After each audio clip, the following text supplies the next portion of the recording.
আমাদেরই গল্প।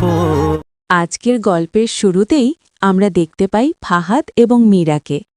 ফাহাদ তার চাকরি হারানোর পর থেকে জীবন নিয়ে অনেকটাই হতাশ হয়ে পড়েছিল, কিন্তু মানুষের জীবনে যখন সব রাস্তা বন্ধ হয়ে যায় তখন নতুন কোনো না কোনো দরজা ঠিকই খুলে যায়। ফাহাদও এবার শক্ত হাতে ঘুরে দাঁড়ানোর সিদ্ধান্ত নিয়েছে। সে মীরাকে জানায় এখন থেকে সে আর অন্যের জন্য নয়, বরং নিজের জন্য কাজ করবে। তার লক্ষ্য এখন অনেক বড়। ফাহাদ তার জীবনের সবচেয়ে বড় ভুলগুলো বুঝতে পেরেছে। সে মীরাকে অত্যন্ত দৃঢ়তার সাথে বলে তার প্রথম এবং প্রধান লক্ষ্য হল তার বাবার বাড়িটা যেভাবেই হোক নিজের কাছে ফিরিয়ে আনা। ফাহাদ ভেতর থেকে খুব অনুতপ্ত। সে জানে জীবনে নতুন করে শুরু করতে হলে সবার আগে নিজেকে ক্ষমা করতে হয়। তাই সে পুরনো ফাহাদকে চিরতরে মুছে ফেলে একদম নতুন এক ফাহাদ হিসেবে নিজের নতুন অফিসে পা রাখে। আর মীরাও প্রতিটি পদক্ষেপে ফাহাদকে সাহস জুগিয়ে যায়।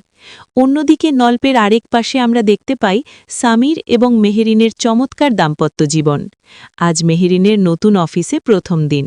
সামির একজন ভীষণ দায়িত্বশীল এবং ভালোবাসায় পরিপূর্ণ স্বামী। শুধু তাই নয়, সে নিজে গিয়ে মেহেরিনকে অফিসে ড্রপ করে আসার দায়িত্বও নেয়। সামির আবেগপ্রবণ হয়ে মেহেরিনকে বারবার মনে করিয়ে দেয় পৃথিবীতে মেহেরিন ছাড়া সামিরের আর আপন কেউ নেই। তাদের এই মিষ্টি ভালোবাসার দৃশ্যগুলো দর্শকদের মন সত্যিই ছুঁয়ে যায়। কিন্তু অফিসের পরিবেশটা মেহেরিনের জন্য খুব একটা সহজ ছিল না।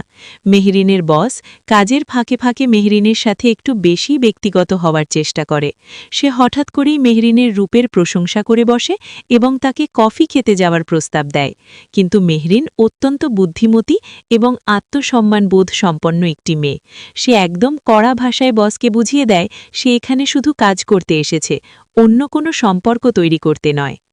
বসের এমন অনাকাঙ্ক্ষিত আচরণে মেহেরিন মোটেও ভয় পায় না, বরং অত্যন্ত পেশাদারিত্বের সাথে পুরো পরিস্থিতি সামাল দেয়। শহরের কোলাহল আর আপন সন্তানের চরম বিশ্বাসঘাতকতা থেকে দূরে আঙ্কেল এবং আন্টি অর্থাৎ ফাহাদ এবং সামিরের বাবা মা এখন গ্রামে এসে আশ্রয় নিয়েছে। তাদের সাথে আছে ফাতেমা ফুফু, এবং ফুফুর মেয়েটা সত্যিই অসাধারণ। সে নিজের জন্মদাতা বাবা মায়ের মতোই আঙ্কেল এবং আন্টির যত্ন নেয়। গ্রামের সহজ সরল মানুষ আবুল তাদের এই বিপদের দিনে সবসময় পাশে থাকার চেষ্টা করে। সে আঙ্কেলকে মজা করে চেয়ারম্যান ইলেকশনে দাঁড়ানোর পরামর্শ দেয়, যাতে আঙ্কেলের মনটা অন্তত কিছুটা ভালো থাকে। কিন্তু আঙ্কেল এবং আন্টির বুকের ভেতর যে বিশাল এক পাথর চাপা কষ্ট, তা কি এত সহজে দূর হবার? আন্টি একান্তে আঙ্কেলকে তার কষ্টের কথাগুলো বলতে গিয়ে কান্নায় ভেঙে পড়েন। তিনি বলেন বড় ছেলে ফাহাদকে তারা এতটাই অন্ধের মতো ভালোবেসেছিলেন যে সেই ছেলেই আজ তাদের পথে বসিয়েছে। আঙ্কেলও অত্যন্ত আক্ষেপের সাথে নিজের ভুলের কথা স্বীকার করেন। তিনি দীর্ঘশ্বাস ফেলে বলেন নিজের ছেলেকে অতিরিক্ত বিশ্বাস করেই তিনি না পড়ে সেই দলিলে সই করেছিলেন, আর সেই একটিমাত্র ভুল সই আজ তাদের সবকিছু কেড়ে নিয়ে তাদের পথের ভিখারি বানিয়েছে। তবুও তারা আল্লাহর উপর পূর্ণ ভরসা রাখেন। ফুফু তাদের সান্ত্বনা দিয়ে বলেন আল্লাহ একদিন সব ঠিক করে দেবেন। গ্রামের এই শান্ত এবং স্নিগ্ধ পরিবেশেই তারা জীবনের বাকি দিনগুলো একটু শান্তিতে কাটানোর স্বপ্ন দেখেন। গল্পের একদম শেষ পর্যায়ে এক চরম রহস্য আর উত্তেজনার সৃষ্টি হয়। গ্রামের আবুল হঠাৎ করেই সামিরকে ফোন করে। সে ফোনের অপর প্রান্তের সামিরকে জানায় যে আঙ্কেল এবং আন্টি সহ বাড়ির সবাই এখন গ্রামে অবস্থান করছে। এই খবরটি শুনে ফোনের অপর প্রান্তের সামির একদম নীরব হয়ে যায়। সব মিলিয়ে আজকের এই গল্পটি ছিল বিশ্বাস, প্রতারণা এবং নতুন করে ঘুরে দাঁড়ানোর এক অসাধারণ বাস্তব চিত্র। ফাহাদ কি সত্যি পারবে তার বাবার বাড়ি ফিরিয়ে দিয়ে নিজের পাপের প্রায়শ্চিত্ত করতে?